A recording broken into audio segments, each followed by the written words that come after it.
2025 is the year that the robotaxi went mainstream. Waymo announcing today it's now operating on freeways in San Francisco and Phoenix and Los Angeles, plus an expansion of its service areas. Amazon is officially entering the robotaxi race, and that's because their company Zoox is launching their service to the public for the first time ever here in Las Vegas. Tesla robotaxis are finally live, but in reality, they're still in demo mode. They only operate during the day in good weather in limited areas with a human monitor riding up front in the passenger seat. In the US, Alphabet's Waymo leads the pack by far.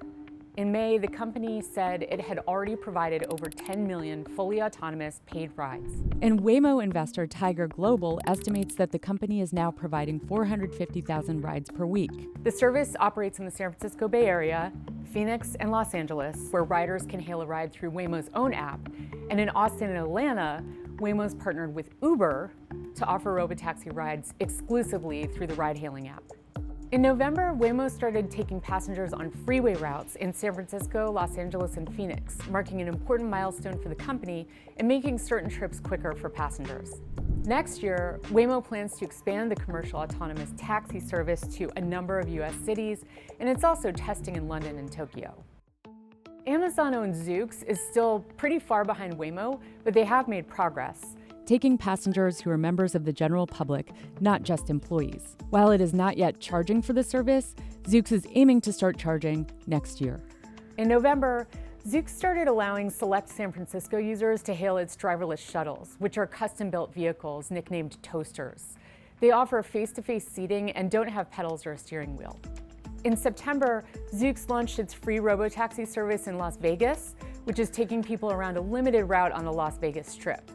Zoox is also testing in Seattle, Austin, Atlanta, and DC, but with a fleet of Toyota Highlander SUVs that feature its driverless systems instead of its toasters.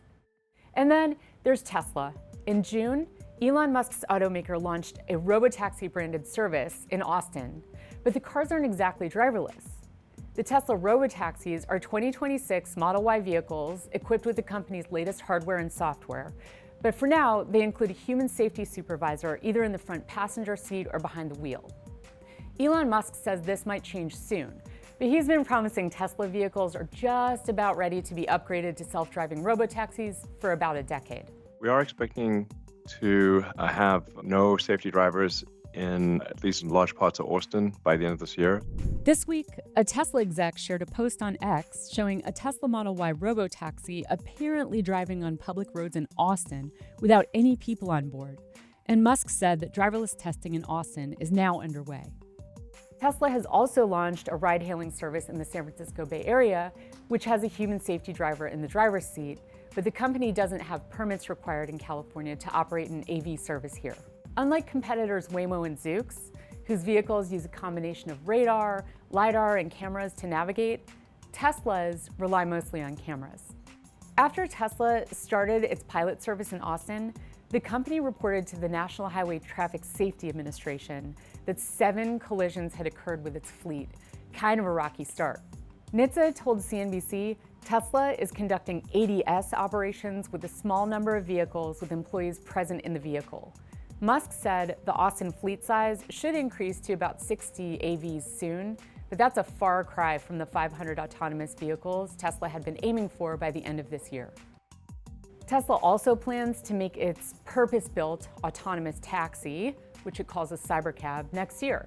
It's aiming to start manufacturing cybercabs, which it designed as 2-seaters with no pedals or steering wheels, as early as April, according to Musk.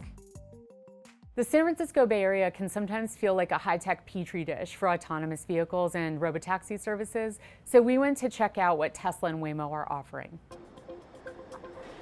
I'm here at the Milpitas BART stop, and I'm waiting on a Tesla robotaxi to take me to San Jose International Airport. A ride is available, but it's gonna take 30 minutes to get here. I better buckle up. Hi, here we go. I really appreciate it. Hi. The Tesla robotaxi is it's like a pilot service, so they're not charging very much. I think the app said it was like $10 or something. Well, we're arriving at the airport without incident. The robotaxi ride, was uneventful.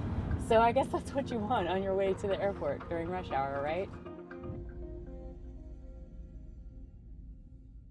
I'm here at the San Jose International Airport and I've just hailed myself a Waymo. I'm going to test the local robotaxi service.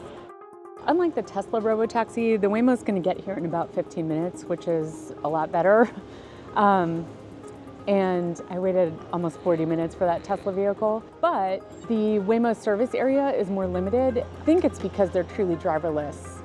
So I'm going from the airport to the train station because I don't want to spend so much money getting home. Like taking the Waymo from here to San Francisco would probably be upwards of $150. My Waymo has taken a little longer than originally promised. That also happens with like Uber and other ride-hail apps, even the Tesla Robotaxi app earlier today. But it is gonna be here in 2 minutes. Here it is. You can see my initials on top. That actually is really helpful. As promised, it's a driverless car. Okay, I'm in the last little leg of this Robotaxi ride at night from San Jose to Mountain View. And the ride was really uneventful, which is a good thing. Okay, I'm here. I'm gonna switch transportation modes now.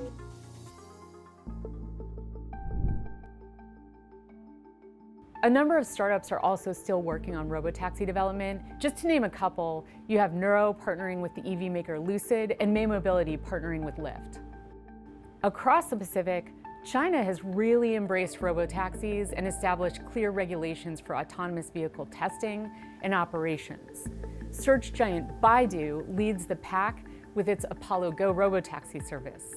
They are operating in 22 cities already, mostly in China. In Beijing, these self-driving taxis are largely limited to Yizhuang.